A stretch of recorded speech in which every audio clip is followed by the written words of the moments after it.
Assalamualaikum warahmatullahi wabarakatuh. Kami dari kelompok 1 akan mempresentasikan tentang konsep hutang, yaitu dalam mata kuliah teori akuntansi yang diampu oleh Bapak Alfian Halid Sofyan MAK. Tim kami yang terdiri dari saya, Fariza Andini sebagai moderator sekaligus presentator ketiga, kemudian Rohmatun sebagai presentator pertama, Horia sebagai presentator kedua, dan Nur Lailatul Qadar sebagai presentator keempat. Dalam pembahasan konsep hutang kali ini, akan ada 4 subpembahasan yang akan kami sampaikan, yaitu pengertian atau definisi hutang, faktor hutang, klasifikasi hutang, dan pengukuran serta pelunasan hutang. Baik, langsung saja kita ke pembahasan pertama, yaitu definisi hutang. Definisi hutang.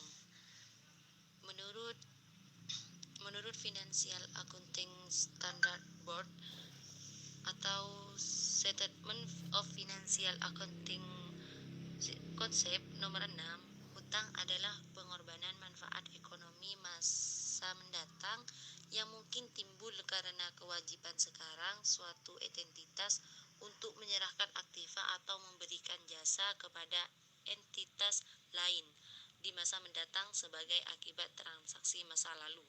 Sedangkan menurut Ikatan Akuntan Indonesia 1994, hutang atau kewajiban merupakan hutang perusahaan masa kini yang timbul dari peristiwa masa lalu. Penyelesaiannya diharapkan mengakibatkan arus keluar dari sumber daya perusahaan yang mengandung manfaat ekonomi. Dari definisi-definisi tersebut dapat ditarik kesimpulan bahwa hutang memiliki 2 karakteristik. Yang pertama ialah adanya kewajiban sekarang dalam bentuk pengorbanan manfaat ekonomi di masa mendatang dari penyerahan barang atau jasa. Sedangkan yang kedua yaitu berasal dari transaksi atau peristiwa masa lalu atau yang telah terjadi.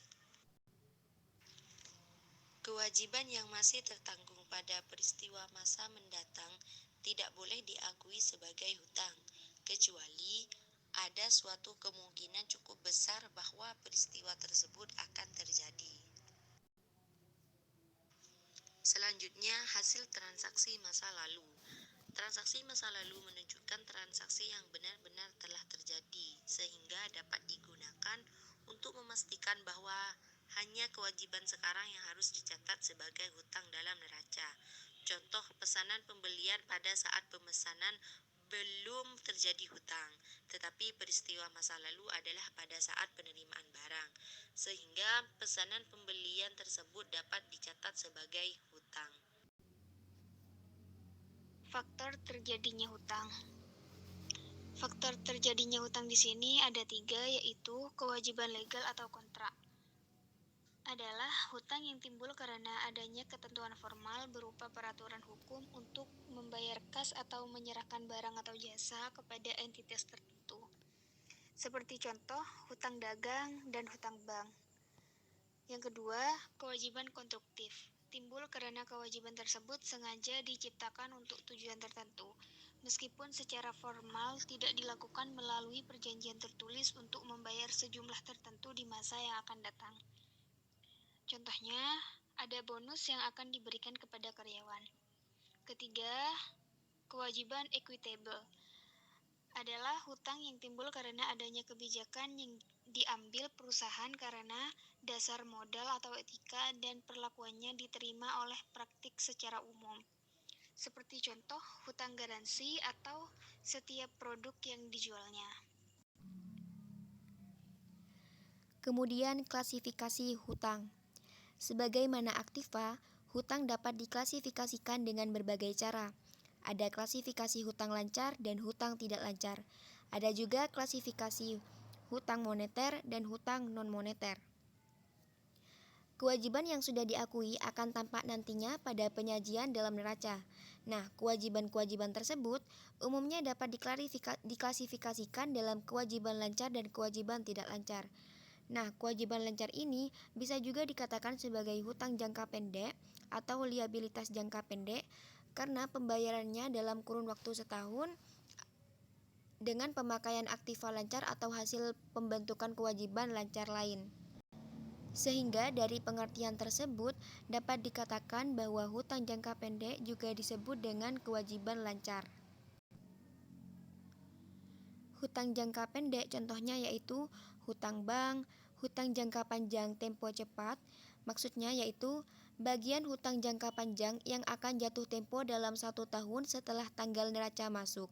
Nah, ini bisa juga dikategorikan sebagai hutang jangka pendek, kecuali jika perusahaan tersebut bermaksud melunasi dengan cara menimbulkan hutang jangka panjang baru. Kemudian contoh selanjutnya ada hutang usaha dan biaya yang masih harus dibayar. Nah, hutang jangka pendek ini memiliki kelebihan dan kelemahan. Kelebihannya yaitu biayanya lebih murah dan fleksibel. Dikatakan fleksibel karena dapat digunakan sewaktu-waktu terkait kebutuhan dalam kurun waktu yang singkat. Sedangkan kelemahannya yaitu memiliki likuiditas yang buruk terhadap biaya serta ketidakpastian biaya.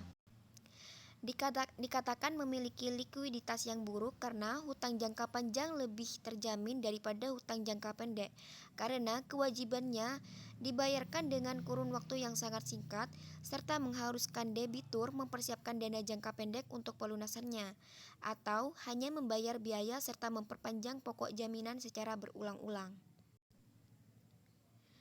Kemudian hutang jangka panjang contohnya yaitu ada obligasi, wesel jangka panjang, hipotek, uang muka perusahaan afiliasi, dan kredit bank jangka panjang.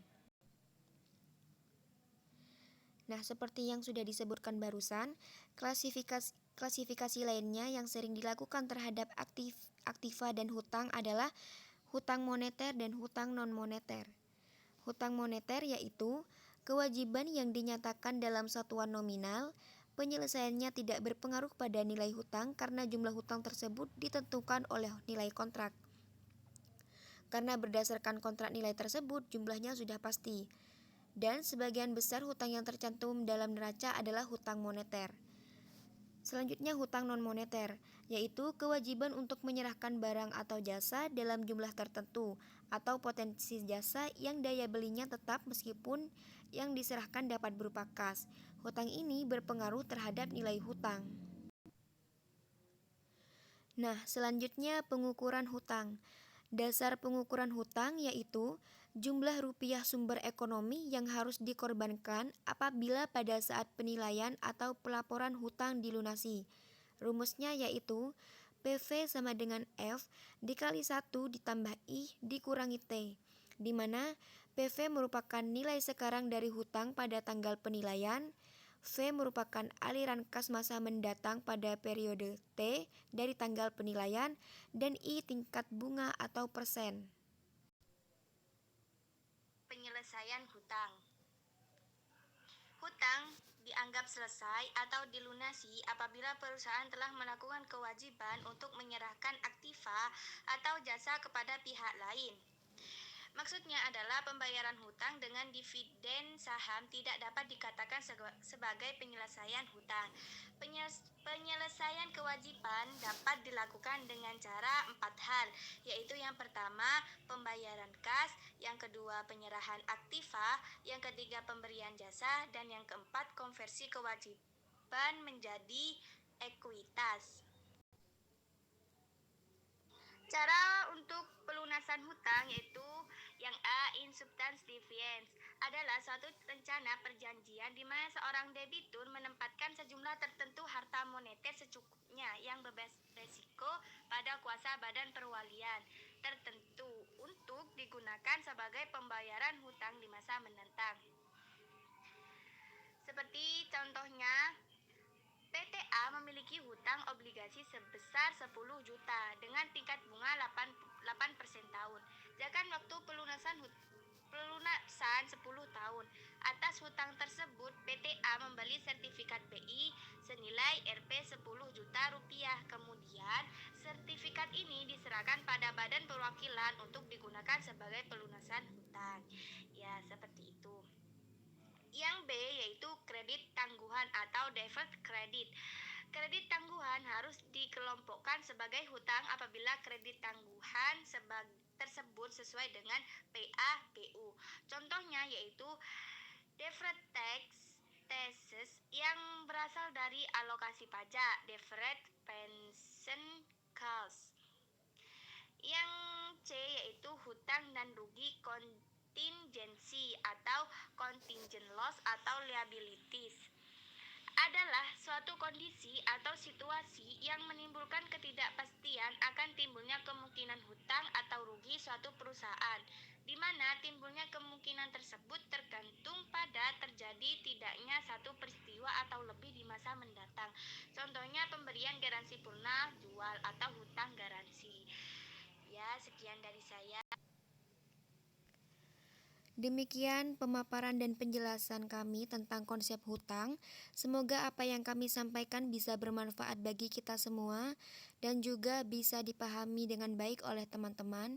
Demikian, wabillahi taufik wal hidayah. Wassalamualaikum warahmatullahi wabarakatuh.